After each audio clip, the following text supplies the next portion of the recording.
Hey everyone, it's DrRic. I'm doing an unboxing of Rishi tea. Rishi tea is a form of matcha tea.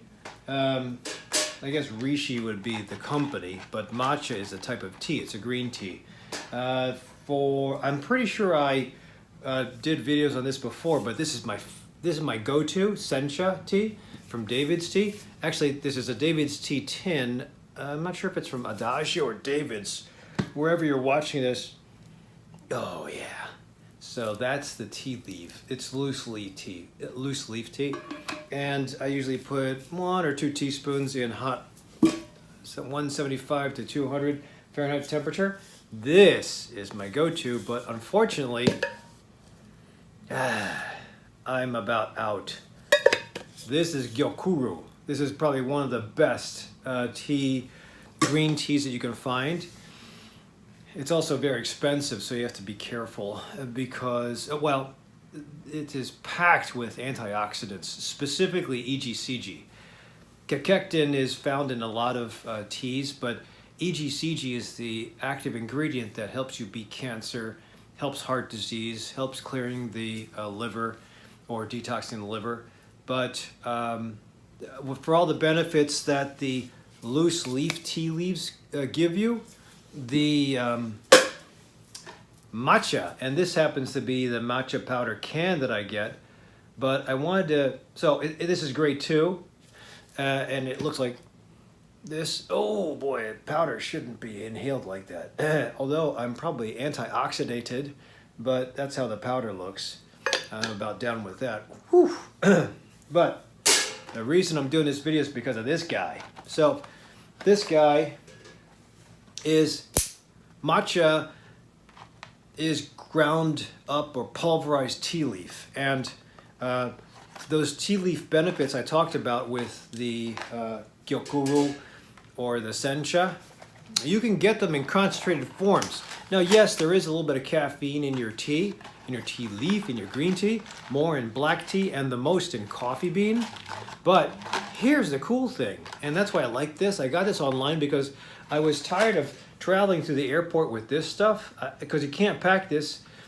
And sometimes on a long plane trip, I have to I want green tea, but I have to settle for coffee. And instead of doing this is allowed with TSA.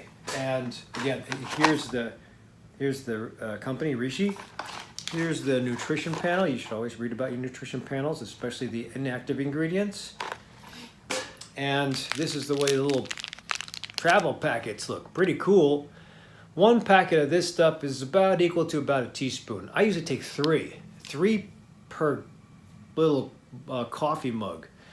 And so I usually just ask for hot water, or I find a dispenser with hot water. I add this to it, and you're supposed to whisk.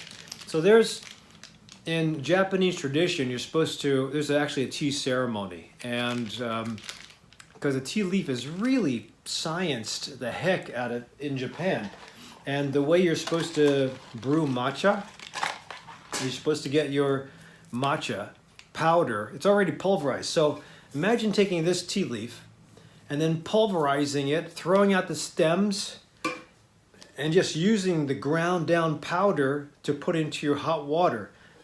Remember, this you put in hot water, and then eventually the components, the good things, the flavors of the tea leaf will leak out into the water. You drink the water. This, you've got everything that just goes and just gets dissolved into the water. So this, number one, it keeps, it's a shortcut to getting all of the tea leaf into the water immediately. 2, it's concentrated, so it's going to be a little bit pricier than the gyokuru, but they're all green tea leaves. They all come from Camellia sinensis, the plant. But it's kind of cool the way they make the plant. They stress out the plant by covering it right before harvest, and that makes the plant think it's dark, so it puts out more chlorophyll, thus the greener and darker green color. And when you are about to harvest, you let it go, you uncover it, and then you harvest it.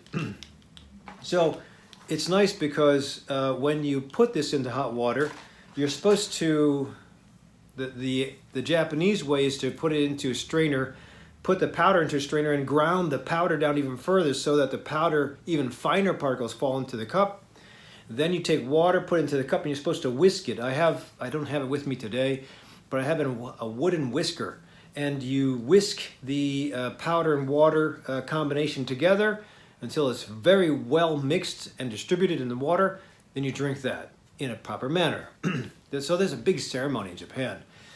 And it should be ceremonialized because it's a special plant. It takes a lot of effort to do it. Maybe they do that with coffee bean, I don't know. But that's, and then you're supposed to sip slowly, and then you get a little bit of caffeine. So you have to be careful. You have to, I wouldn't take more than 3 cups a day.